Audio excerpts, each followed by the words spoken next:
1.5 വർഷത്തെ പദ്ധതി നടപ്പിലായതിന്റെ ആഹ്ലാദവും അതേസമയം ഭീതിയും യുക്രൈന് നല്ല പോലെയുണ്ട്. അടിച്ച അതേ രീതിയിൽ തന്നെ റഷ്യ തിരിച്ചടിച്ചാൽ അന്ന് യുക്രൈൻ എന്ന രാജ്യത്തിന്റെ അന്ത്യമായിരിക്കും. കൂട്ടിന് പ്രബല ശക്തികളൊന്നും കാര്യമായി ഉണ്ടാകില്ലെന്ന ഉറപ്പുണ്ടായിട്ടും ഈ കടന്ന കൈക്ക് യുക്രൈൻ മുതിർന്നു എന്നുള്ളതാണ് ലോകത്തെ ഞെട്ടിച്ചത്.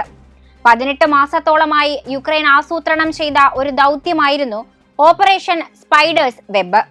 യുക്രൈൻ റഷ്യയുടെ നിരവധി വ്യോമതാവളങ്ങൾക്ക് നേരെ വലിയ തോതിലുള്ള ഡ്രോൺ ആക്രമണമാണ് നടത്തിയത്. അതിർത്തിയിൽ നിന്ന് ഏകദേശം 4000 കിലോമീറ്റർ അകലെയുള്ള സൈബീരിയയിലെ ഒരു വ്യോമതാവളത്തിലടക്കമാണ് ആക്രമണമുണ്ടായത്. ഇതാദ്യമായാണ് യുക്രൈൻ സൈബീരിയയ്ക്ക് മുകളിലേക്കൊക്കെ ഡ്രോണുമായി എത്തുന്നത്. ട്രോജൻ ഹോഴ്സ് മോഡൽ ആക്രമണമാണ് യുക്രൈൻ നടത്തിയതെന്നാണ് പറയുന്നത്. പ്രത്യേകം സജ്ജീകരിച്ച FPV ഡ്രോണുകൾ അഥവാ ഫസ്റ്റ് പേഴ്സൺ വ്യൂ ഡ്രോണുകൾ മൊബൈൽ വുഡൻ ക്യാബിനുകളിൽ ഒളിപ്പിച്ച് ട്രക്കുകൾ വഴി റഷ്യയിലേക്ക് കടത്തിയാണ് യുക്രൈൻ ആക്രമണം നടത്തിയതെന്നാണ് റിപ്പോർട്ടുകൾ.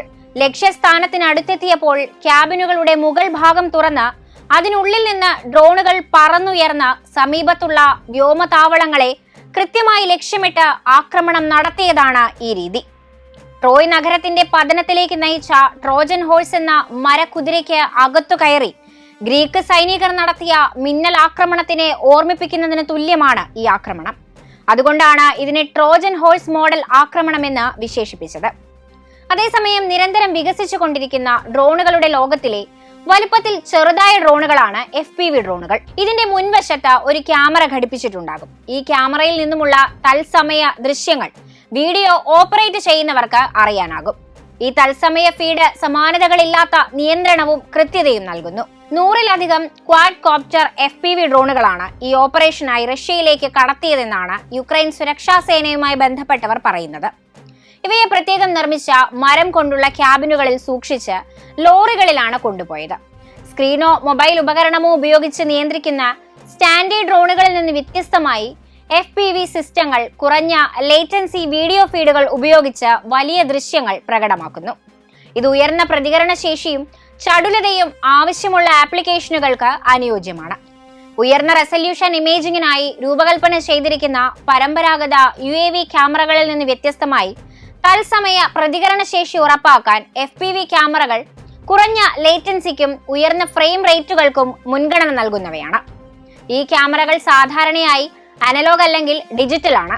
ഡിജിറ്റൽ സിസ്റ്റങ്ങൾ അല്പം വർദ്ധിച്ച ലേറ്റൻസി ചെലവിൽ മികച്ച ഇമേജ് ഗുണനിലവാരം വാഗ്ദാനം ചെയ്യുന്നവയാണ്. വീഡിയോ ട്രാൻസ്മിറ്റർ റേഡിയോ ഫ്രീക്വൻസികൾ ഉപയോഗിച്ച് പൈലറ്റിന്റെ മോണിറ്ററിലേക്ക് ദൃശ്യങ്ങൾ അയക്കാനും FPV വഴി സാധിക്കും. ഓൺബോർഡ് റിസീവറിലേക്ക് കമാൻഡുകൾ അയക്കുന്ന ഒരു റേഡിയോ കൺട്രോളർ ഉപയോഗിച്ചാണ് പൈലറ്റ് ഒരു FPV ഡ്രോൺ പ്രവർത്തിപ്പിക്കുന്നത്. അതിവേഗ വിമാനങ്ങൾക്ക് ഈ സിസ്റ്റത്തിന്റെ പ്രതികരണ ശേഷി നിർണായകമാണ്. ഇത് നിയന്ത്രണ ഇൻപുട്ടുകൾ കുറഞ്ഞ കാലതാമസത്തോടെ ഉടനടി ഡ്രോണിലേക്ക് വിവർത്തനം ചെയ്യുന്നുവെന്ന് ഉറപ്പാക്കുന്നു. AI FPV ഡ്രോണുകളുടെ ഉപയോഗവും എടുത്തു പറയേണ്ടതാണ്. നാവിഗേഷനായി GPS-നെ ആശ്രയിക്കാതിരിക്കുക എന്നതാണ് AI പവേർഡ് FPV ഡ്രോണുകളുടെ പ്രധാന സവിശേഷത. ഈ AI ഡ്രോൺ സംവിധാനമുള്ള ഒരൊറ്റ ദൗത്യത്തിന് ഏകദേശം $10,000 അതായത് 8.5 ലക്ഷം ചിലവാകുമെന്നാണ് കരുതുന്നത്. 300 മുതൽ 500 മടങ്ങ് വരെ ചിലവേറിയ ഒരു മിസൈൽ വിക്ഷേപിക്കുന്നതിനേക്കാൾ വളരെ കുറഞ്ഞ ചെലവാണ് ഇതെന്ന് റിപ്പോർട്ടുകൾ സൂചിപ്പിക്കുന്നു. ആക്രമണത്തിൽ $700 കോടി നാശനഷ്ടം സംഭവിച്ചതായും നിരവധി യുദ്ധവിമാനങ്ങൾ നശിപ്പിക്കപ്പെട്ടതായുമാണ് യുക്രൈൻ അവകാശപ്പെടുന്നത്. അതേസമയം ഇവാനോവോ, റിയാസാൻ, അമൂർ വ്യോമതാവളങ്ങളിലെ ആക്രമണങ്ങൾ വിജയകരമായി തടഞ്ഞുവെന്ന് റഷ്യൻ പ്രതിരോധ മന്ത്രാലയം അറിയിച്ചു. എന്നാൽ യുക്രൈൻ പറയുന്നത് ഈ ആക്രമണങ്ങളിൽ റഷ്യയുടെ 41 ബോംബർ വിമാനങ്ങൾ തകർത്തുവെന്നാണ്. ഇതിൽ A-50 ഏർലി വാർണിംഗ് വിമാനങ്ങളും Tu-22 M3, Tu-95 എന്നിവയും ഉൾപ്പെടുന്നുവെന്നാണ് റിപ്പോർട്ടുകൾ. 100-ൽ താഴെ സ്ട്രാറ്റജിക് ബോംബർ വിമാനങ്ങളുള്ള റഷ്യയുടെ 40-ലധികം വിമാനങ്ങൾ നഷ്ടപ്പെട്ടിട്ടുണ്ടെങ്കിൽ അത് റഷ്യയെ അങ്ങേയറ്റം പ്രകോപിതരാക്കുമെന്നതിൽ സംശയമൊന്നുമില്ല. ഇത്രയും വലിയൊരു പ്രകോപനം യുക്രൈൻ നടത്തിയ സ്ഥിതിക്ക് റഷ്യ അടങ്ങിയിരിക്കുമെന്നും തോന്നുന്നില്ല. യുക്രൈനെ പോലെ 1.5 വർഷമൊന്നും കാത്തിരുന്ന് കണക്കുകൂട്ടലുകൾ നടത്തേണ്ട ആവശ്യം റഷ്യക്കില്ല. റഷ്യയുടെ ഒറ്റയടിക്ക് വീഴാവുന്നതേയുള്ളൂ യുക്രൈൻ. കിട്ടിയ ഈ അടിക്ക് മറുപണി കൊടുക്കാൻ റഷ്യ ഇറങ്ങിത്തിരിച്ചാൽ പിന്നെ സെലൻസ്കി ആരുടെ കാലു പിടിച്ചിട്ടും കാര്യമുണ്ടാകില്ല.